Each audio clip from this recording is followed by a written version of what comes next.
Ceci est un livre audio autogénéré par Google. Chapitre 1. Perspective.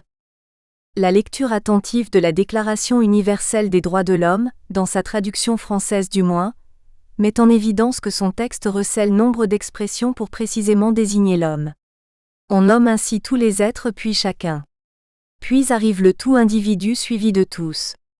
On peut aussi citer le toute personne fréquent, mais aussi le nul sans oublier le rare homme et femme. Arrêtons la lecture au tous et au quiconque, laissant là diverses variations de peu d'intérêt. À vrai dire, sans commettre d'actes sacrilèges envers le vénérable texte, sans prétendre non plus en être un exégète même amateur, osons écrire que ces diverses expressions au contenu somme toute différents se trouvent ainsi assimilées, enrôlées dans ce morceau de l'humanité moderne.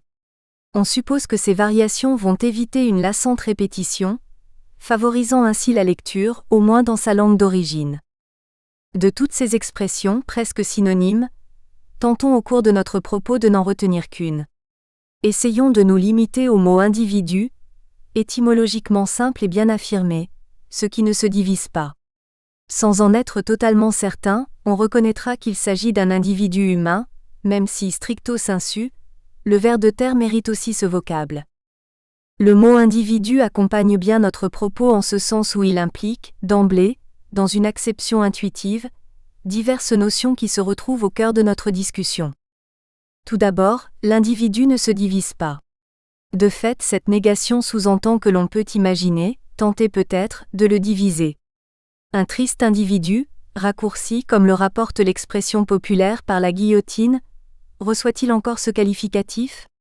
La tête est tombée dans le panier, exhibée quelquefois. Le reste se voit renvoyé dans un ailleurs, corps sans vie, non sans soubresaut, soudainement devenu inutile. Cet individu-là est divisé, il n'est plus, il est ôté. Nous poserons une première question. Comment la technique ou la technologie envahissent-elles l'individu au point d'en rendre floue, incertaine son enveloppe ? Le mot renvoie ensuite à une autre notion, qui vise à distinguer, dans une collection d'éléments, l'un d'entre eux. Il s'agit de celui qui, en quelque sorte, oppose sa singularité, son unicité à un grand tout qui le contient. L'individu développe une relation avec le reste du monde, que l'on va nommer ici société. Ce faisant, nous posons une caractéristique forte de l'individu sur des expressions empruntées à la topologie. Il existe un intérieur qui est individu et un extérieur qui est société. Remarquons que la société de son côté possède des propriétés différentes de l'individu. La première est de survivre à leur échelle de temps aux individus qui la peuplent. Nous confirmons bien la nette séparation entre les deux, car leur vie et donc leur mort semblent sans rapport. Pour reprendre l'exemple de notre condamné à mort, on va alors affirmer que la pression sociale rompt brutalement la relation en faisant passer à l'intérieur de l'individu un objet invasif.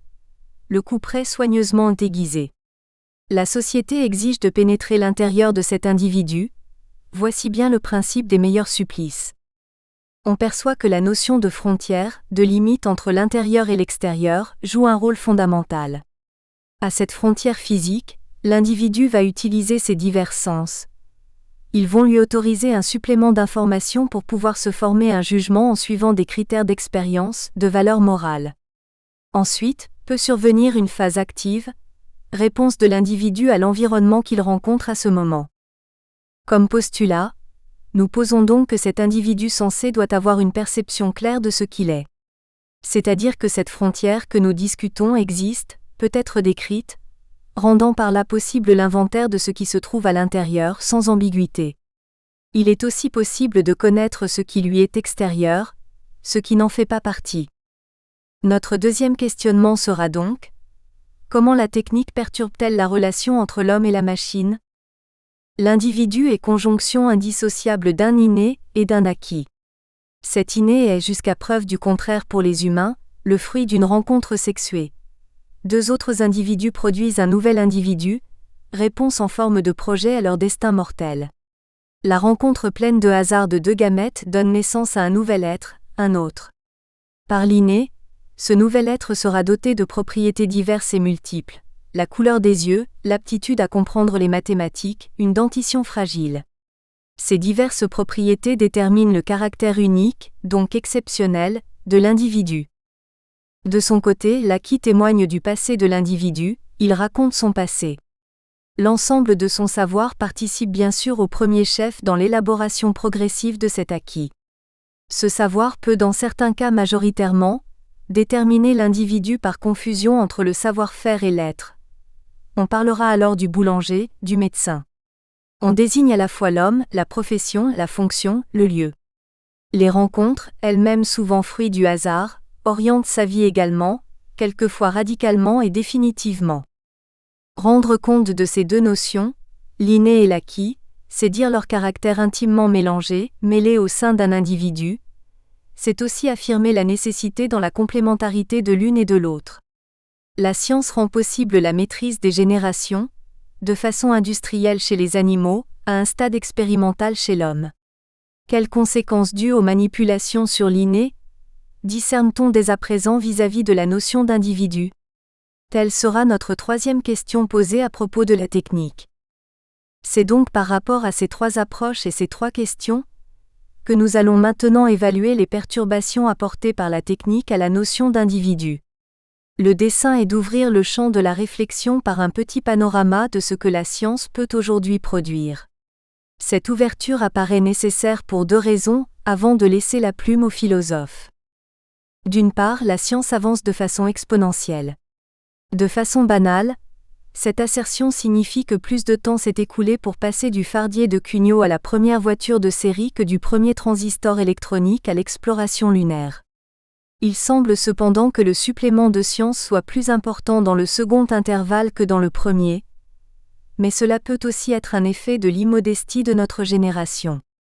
Ainsi, la science qui avance en s'utilisant elle-même comme outil de son propre progrès subit une sorte d'effet d'avalanche. L'augmentation de sa vitesse augmente, et ainsi de suite, ce qui provoque cet apparent effet d'emballement.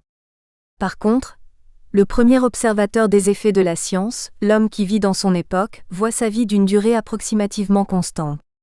La Bible rapporte déjà le chiffre de 80 ans pour les plus vigoureux, chiffre proche des données actuelles. Cela signifie que les hommes du Moyen Âge devaient avoir une perception de leur environnement comme sensiblement constant par rapport à ce facteur de technicisation. Chacun disposait selon son métier d'un ensemble d'outils qui ne variaient guère. Du moins il en suivait sans peine les évolutions. Bien souvent sa panoplie s'héritait du père et se transmettait aux enfants. Il en va différemment à notre époque. Les outils qui sont les nôtres n'existaient pas pour nos parents. Ordinateur, téléphone portable. Les mots pour les décrire non plus, CD-ROM, microprocesseur, e-mail. Nous sommes donc confrontés à une complexité inaugurale et permanente. Cette nouvelle complexité s'impose à nous, et provoque un effort d'adaptation qui précède en permanence la réflexion. Un état des lieux s'avère nécessaire. D'autre part, la science dans son avancée, parce qu'elle procède d'elle-même et qu'elle s'accélère comme on l'a vu, peut provoquer dans l'esprit de ceux qui en usent et la subissent, une montée aux extrêmes, clivante et stérilisante. Une première attitude est de tout rejeter en bloc en accusant la technique de tous les maux. Cela revient à priver l'accusateur de tous les progrès que l'on peut légitimement espérer dans telle ou telle parcelle de science. Cela conduit à une séparation plus ou moins marquée d'avec le monde environnant. Or il se trouve que l'objet même de ce refus évolue en permanence. Une pratique technologique en remplace une autre. L'utilisateur potentiel se trouve ainsi confronté à une sorte de jeu d'étapes, où le fait d'en manquer une conduit à l'élimination. On perçoit bien sûr, mais c'est un autre sujet, qu'il s'agit d'un authentique instrument du pouvoir politique. La seconde attitude consiste à tout accepter, sous prétexte de nouveauté, de nécessité, de fatalité. C'est la pseudo-théorie sans fondement de l'ère du temps, du sens du fleuve. Il faut être dans le coup. Dans la bouche de ses défenseurs, il y a une sorte d'espoir car demain sera à coup sûr meilleur qu'aujourd'hui, et aussi une évidente soumission, comme si l'avancée du monde gouverné par la science obéissait à une sorte de projet extérieur à ceux qui le subissent. Une réflexion que l'on tente de rendre fructueuse ne peut s'engager dans ces conditions. Une appréhension objective passe par un inventaire des outils que la technique moderne nous propose, tout en décrivant d'ailleurs les rapports dans la vie quotidienne avec notre sujet individu. Une enveloppe incertaine. Voilà déjà plusieurs millénaires que l'homme tente de se modifier à titre personnel, ou plus souvent dans le cadre d'une activité professionnelle. Laissant de côté les formes ablatives, amputations, dissections, qui ne produisent pas de réelles nouveautés, nous observons qu'avec constance l'homme utilise les techniques dont il dispose pour permettre une modification des individus. Cette action peut être correctrice après une déficience innée, réparatrice après un accident ou simplement palliative pour atténuer les effets de la maladie ou de la vieillesse. Nous sommes dans la gamme des prothèses de tout genre, des compléments d'individus aptes à faciliter l'exécution de la fonction concernée. Ces compléments permettent par exemple une meilleure restitution des sens, le cornet du malentendant, électrifié puis actuellement doté des meilleures techniques de traitement des signaux acoustiques dans des volumes tout à fait réduits, les bésicles apparus dès le XIIIe siècle et qui depuis suivent fidèlement les progrès réalisés en optique et surtout dans le traitement des matériaux. Ces compléments vont aussi intéresser une fonction mécanique, des nouveaux membres, jambes de bois, mains crochets, ou des prothèses dentaires restaurant une mastication suffisante des aliments. Très tôt, ces attributs vont arriver comme substitut après une perte de l'élément originel entraînant la perte de fonctionnalité. Ils peuvent aussi jouer un rôle simplement esthétique, chargé d'améliorer un physique ingrat, perruque, œil de verre ou même encore de séduire, faux cils, faux ongles. Limitons là cette énumération sans autre intérêt que de traduire l'appétit insatiable d'artifice. L'ensemble de ces prothèses possède deux caractéristiques. D'une part, elles se situent en périphérie de l'individu, sans donc remettre en cause formellement sa frontière avec le réel. En image, on peut écrire qu'elles épaississent la frontière sans toutefois la déplacer. D'autre part, elles sont relativement inertes, dépourvues d'intelligence et ne faisant pas ou peu appel à une énergie extérieure. Même si elles procurent un gain fonctionnel réel et permanent, leur usage ne modifie donc pas fondamentalement la relation entre l'individu et son environnement. D'autres types de prothèses se sont développés dans les dernières dizaines d'années. Certaines présentent un caractère nettement plus invasif, par exemple le stimulateur cardiaque. Il remplace, sans faille possible, une fonction importante, non redondante du corps humain. Cet appareil complexe perturbe l'individu qui évolue dans ses caractéristiques. Ainsi, au contraire du non greffé, le porteur de cette prothèse devient sensible à certaines radiations électriques, même assez faibles. Cette susceptibilité nouvelle ressemble à celle de matériel électronique fragile, propriété non humaine. En restant du côté du muscle cardiaque, notons aussi certaines valves, qui représentent réellement un miracle technologique qu'il faut changer tous les 10 ans. On entre dans une pratique préventive, un peu analogue aux révisions périodiques des automobiles. Mais la technologie avance encore, et c'est sans doute du côté de la microélectronique qu'il faut observer et discerner des progrès déterminants. Ce domaine est porteur de nombreuses promesses car la machine et l'homme partagent un langage commun, celui de l'électricité. Les travaux sur les conductions dans les nerfs et la compréhension intime du cerveau autorisent des expériences tout à fait nouvelles. Par exemple, des recherches font état d'un nerf optique relié à une rétine artificielle autorisant les aveugles à recouvrer la vue. On songe également, après une section accidentelle de la moelle épinière provoquant une paraplégie, à raccorder la partie indemne de cette moelle à un nerf situé dans la jambe. Entre les deux, un simple fil électrique avec à chaque bout des transducteurs chargés de faire la conversion. Ce dispositif permettrait à nouveau le dialogue entre les neurones humains, accidentellement isolés les uns des autres. Cette chirurgie réparatrice nous rassure plutôt, car elle permet à l'individu de retrouver une fonction qu'il a possédée ou aurait dû posséder naturellement. L'intimité entre l'homme et la machine. Le dialogue entre le cerveau et l'extérieur ou le monde environnant passe par les différents sens. Depuis que l'homme existe, il appréhende ce qui lui est extérieur à l'aide de ses sens. Ces sens peuvent être corrigés, on l'a vu, ou modifiés, mais en tout état de cause il reste nécessaire pour recueillir de l'information, en effectuer une synthèse et passer à l'action.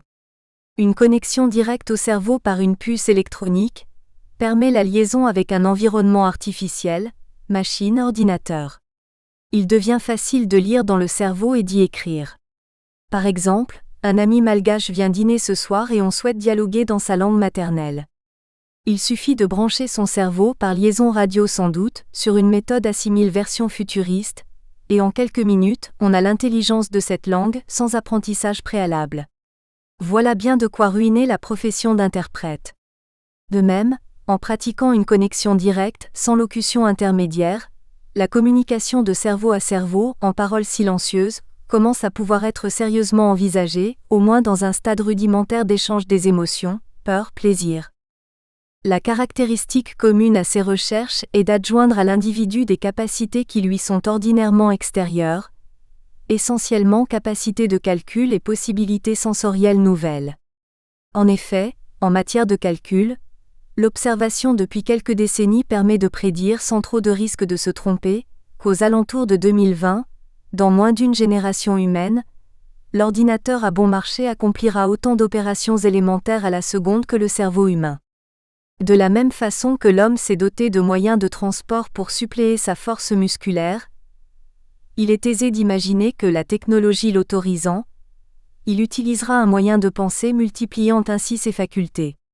Ouverte aux classes dirigeantes dans un premier temps, cette nouveauté se présentera comme un cerveau déporté, connecté par un réseau de transmission.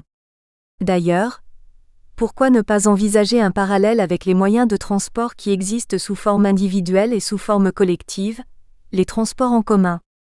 Dans le cas de notre machine à penser extériorisée, la forme individuelle est un espace de pensée réservé, puissant à souhait, échangeable selon la volonté de son propriétaire. Il l'a choisi dans une revue qui compare les dernières machines, avec des tests types, le jeu d'échecs restant la référence la plus simple. De leur côté, les machines à pensée collective apportent globalement plus de puissance, mais elles se partagent entre de nombreux demandeurs, et la saturation en limite singulièrement l'intérêt. Ce développement paraît-il réalisable? Sans doute oui. Ne peut-on voir l'informatique qui nous environne aujourd'hui comme prémisse d'une telle alliance entre l'homme et la machine, entre la nature et l'artificiel? Tout se passe comme si la machine conférait à l'individu des sens extraordinaires. Et là, nous quittons le simple domaine de la prothèse pour se découvrir des sens très amplifiés ou bien nouveaux. Dans cette catégorie, nous allons ranger tous les appareils qui accroissent la capacité initiale de l'individu. Une sonorisation permet à un orateur de se faire entendre dans une vaste salle. Avec un relais hertzien, le reporter au fond d'un temple hindou se fait entendre dans le monde entier. On peut aussi le voir. Tout se passe comme si la voix du journaliste portait à des milliers de kilomètres. On dépasse bien sûr, grâce à un artifice, les possibilités humaines. De même dans le domaine visuel, la combinaison du microscope électronique et d'Internet permet de voir l'intérieur d'une cellule en train de se diviser à quelques milliers de kilomètres. Est-ce un nouveau sens? Oui. Et l'on peut en dire autant dans le domaine du très grand, de la photo en infrarouge de la planète Terre prise par un satellite, retransmise à la station Sol, relayée jusqu'à nous par les réseaux de communication.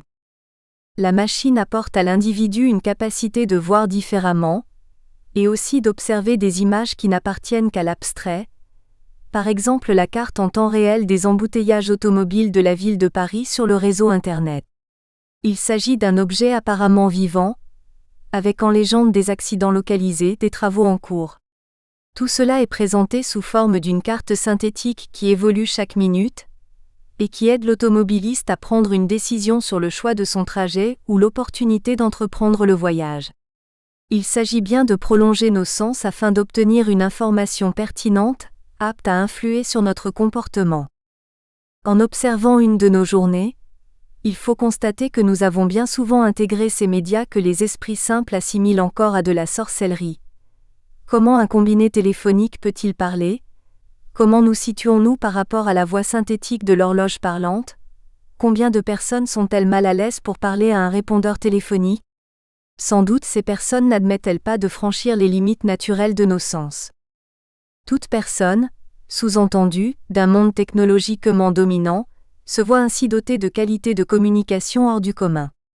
En quelques instants, nous pouvons stocker dans un coin d'ordinateur, lui-même élément du grand réseau, une information quelconque, les photos des dernières vacances, un avis de recherche, une opinion qui sera accessible à l'ensemble de la communauté. Le monde devient pour chacun de nous place publique, agora, où sans élever la voix, la personne devient capable de se faire entendre. De la même manière, elle peut voir en grand détail tout ce qui est stocké, passé ou présent. Les limites de notre vision dépassent celles de notre œil en acuité et en étendue. Des agents peuvent aussi travailler à notre place, c'est-à-dire surveiller tel ou tel phénomène qui requiert vigilance et engendre lassitude, et nous alerter suivant certains seuils ou bien agir à notre place. Le monde de la bourse se peuple de ces créatures virtuelles.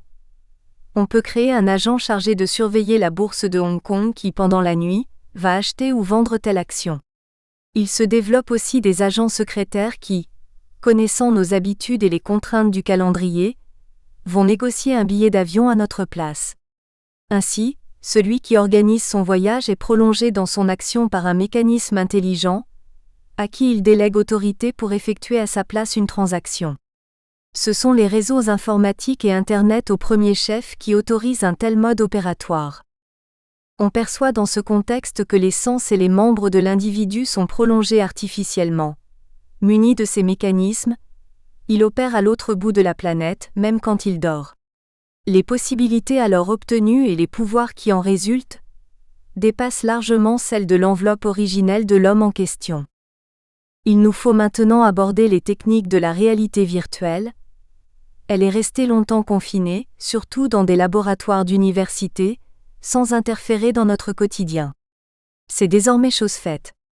Aujourd'hui, on ne compte plus les domaines qui utilisent la réalité virtuelle: architecture, visualisation du viaduc de Millau, médecine, téléopération dans un cerveau par un spécialiste mondial, conception automobile, mise en scène d'un projet secret en situation dans une ville réelle, simulation d'accident, aéronautique, maquettage de cockpit virtuel. Des prothèses humaines sont partout proposées.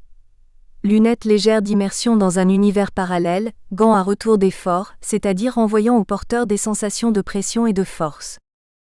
Dans le ludique aussi, la réalité virtuelle de bas niveau entre en force. 80% des jeunes de 8 à 15 ans en France possèdent une console de jeux vidéo. L'acteur est alors tellement dans cet univers virtuel qu'il s'y trouve momentanément ou durablement immergé. À ses sens primaires, humains ou premiers, il en ajoute d'autres.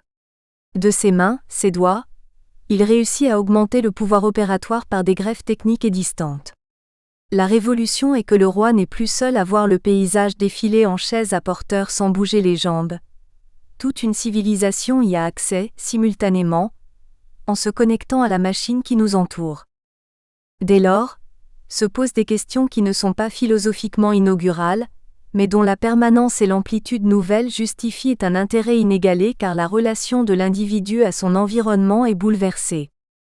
Il y a là un dépassement des limites physiques personnelles. Au-delà, la tentation qui est certaine apparaît clairement: dépasser par tous les moyens les limites humaines et connecter notre cerveau isolé aux grands méga-ordinateurs que représentent les réseaux de calculateurs. On parle alors de cyberorganismes ou cyborgs. Ces cyborgs ne sont plus des êtres autonomes. Ils trouvent place dans ce que les scientifiques appellent une réalité augmentée. C'est-à-dire qu'elle est somme d'une réalité initiale, la réalité, et d'éléments de synthèse. Quelle conscience de lui garde-t-il quand il reçoit des informations issues de ses sens naturels et d'autres en provenance des capteurs implantés sous la peau, ou des synthèses globales issues de télétransmission? Dans ce tropisme, l'homme devient progressivement périphérique d'un système d'information qui lui permet d'étendre considérablement sa capacité à communiquer. De leur côté, les robots ne sont pas en reste. Ils sont loin les temps où une créature métallique passait le plus clair de son temps à errer dans les couloirs de son université, à la recherche d'une prise de courant pour recharger sa batterie. Pour autant, le mythe de l'androïde, que l'on a cru voir arriver, n'est pas encore d'actualité. Ne retenons donc pour ce chapitre que certains d'entre eux qui, lorsqu'ils existeront, interféreront le plus avec les individus. Il s'agit des nanorobots. Les nanorobots n'existent pas encore autrement qu'en programme de recherche, principalement au Japon. On pense qu'en moins de 30 ans, ils accompagneront notre développement. Qui sont-ils? Nous évoluons à l'échelle du milliardième de mètre. À cette échelle, une dizaine de molécules peuvent tenir. Un tel robot se compose de quelques molécules parmi lesquelles le carbone jouera un rôle important. À cette échelle, ces robots pourront évoluer dans le corps humain de façon totalement insensible. Travaillant à une échelle infiniment plus petite que le meilleur scalpel, Ils traiteront un cancer par exemple, en examinant cellule après cellule. Dans notre cerveau, ils sauront identifier avec une précision extrême la localisation de la pensée. Ils auront alors la faculté de s'y connecter, puis de la modifier. Dans des domaines militaires, une guerre des robots permettrait une intrusion dans les organismes en temps de paix, pour une activation à distance en cas de conflit. Une telle fusion entre humains et machines sera du domaine du quotidien. La séparation entre le vivant et l'artefact deviendra impossible. À vrai dire, le tissu des vivants sera relié par l'artefact. Littéralement, l'homme incorpore. Nous espérons que vous avez apprécié cet aperçu. Pour continuer à écouter ce livre audio sur Google Play Livres, utilisez le lien dans la description de la vidéo.